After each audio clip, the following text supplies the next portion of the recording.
The Galactic Council's decree had been absolute. All dimensional gates leading to Terran space were to be sealed permanently. The vote was unanimous, a first in the Council's 12,000-year history. Even the pacifist ethereals, who had never supported a military action, raised their crystalline appendages in agreement. "The humans are too dangerous," declared High Counselor Vexithera, her 6 eyes gleaming with barely contained fear. "Their expansion rate defies all mathematical models. Their adaptability breaks every natural law we understand. In less than 2 centuries, they've colonized 17 star systems that we deemed uninhabitable." The Zephyrian ambassador's translator buzzed with static. "They terraform worlds by throwing asteroids at them. They build cities in gas giant atmospheres. They've made pets of creatures that evolved to hunt apex predators." Murmurs of agreement rippled through the assembly chamber. The decision was final. Humanity would be contained within their current borders, cut off from the rest of the galaxy by impenetrable dimensional barriers. The gates, ancient structures older than most civilizations, were powered down one by one, their shimmering portals fading to inert metal rings. For 3 standard galactic years, the containment held. Trade routes shifted. Mining operations expanded into previously human-contested territories. The galaxy breathed easier, convinced that the human problem had been solved through bureaucracy rather than bloodshed. Then came the reports. Captain Jakka of the Hegemony Defense Force was the first to encounter them. His patrol ship had been investigating strange energy readings near the Andorian Nebula, when space itself seemed to tear open beside them. What emerged defied explanation. A sleek vessel of impossible design, its hull seeming to phase in and out of visible existence. "Unknown vessel, you are in restricted space," Jakka transmitted, his mandibles clicking nervously. The response came in perfect hegemony standard. "This is Captain Sarah Chen of the UES Determination. We're just passing through." The human ship vanished before Jakka could respond, leaving only residual tachyon signatures and a growing sense of dread. Similar reports flooded in across the galaxy.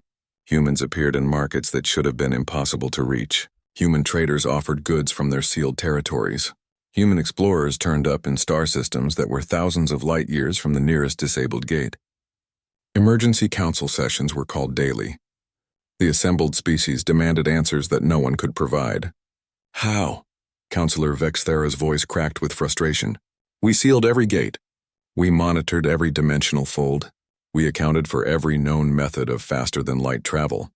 The answer came from an unexpected source, a human delegation that simply walked into the council chambers during a closed session. Security systems hadn't detected them. Force fields hadn't stopped them. They had simply appeared at the speaker's podium as if they had always been there. The delegation's leader was a woman of middle age, wearing what appeared to be a standard diplomatic uniform. She smiled pleasantly at the hundreds of shocked alien faces staring at her. "I'm Ambassador Elena Rodriguez," she said, her voice carrying clearly through the chamber without any technological amplification. "I believe you've been wondering how we've been getting around your little blockade." The security forces moved to surround the humans, but their weapons passed harmlessly through empty air. The humans remained solid to the naked eye but seemed to exist in some other phase of reality. "Fascinating technology," Vexthera managed. "We demand to know—" "Not technology," Ambassador Rodriguez interrupted gently. "Evolution." She gestured, and the air above the assembly shimmered. Images appeared. Humans working in impossible environments. Children playing in what looked like folded space. Entire cities existing in dimensions that intersected with normal space but remained separate from it. "You see, when you cut us off from the gates, you did something unprecedented in human history," Rodriguez continued. "You gave us a common problem that united every faction, every nation, every colony. We stopped fighting each other and started fighting physics instead. The images showed laboratories where humans worked alongside reality itself, bending space-time like clay. Ships that moved not through dimensions but between them, sliding through gaps in reality that hadn't existed until someone needed them to exist. We've always been adaptable," Rodriguez said. "But you made us something more. You made us desperate. And desperate humans don't find ways around obstacles.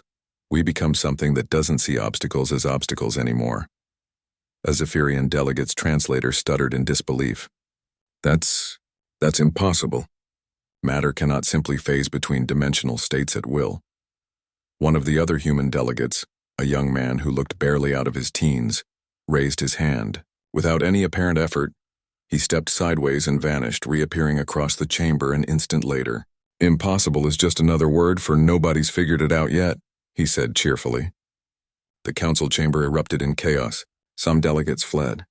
Others demanded military action. A few simply stared in fascination at beings who had evolved beyond their understanding in the span of 3 years. Ambassador Rodriguez waited for the noise to die down before speaking again. "We're not here to threaten anyone," she said. "We're here to inform you that your gates are reopening. We've repaired them and upgraded them. They're now powered by human dimensional manipulation technology, which means they work better than they ever did before. You can't simply—" Vexathera began. "We already did," Rodriguez smiled. "The thing about humans is we don't really understand the word can't.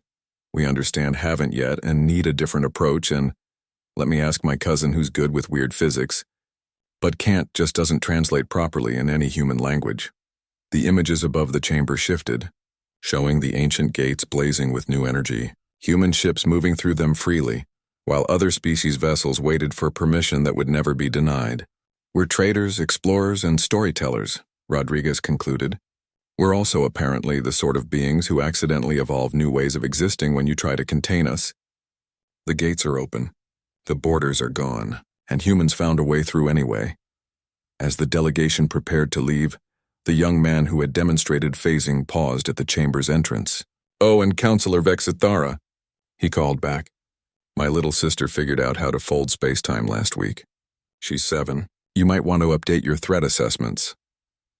The humans faded from sight, leaving behind only the sound of several hundred alien species reconsidering everything they thought they knew about impossible.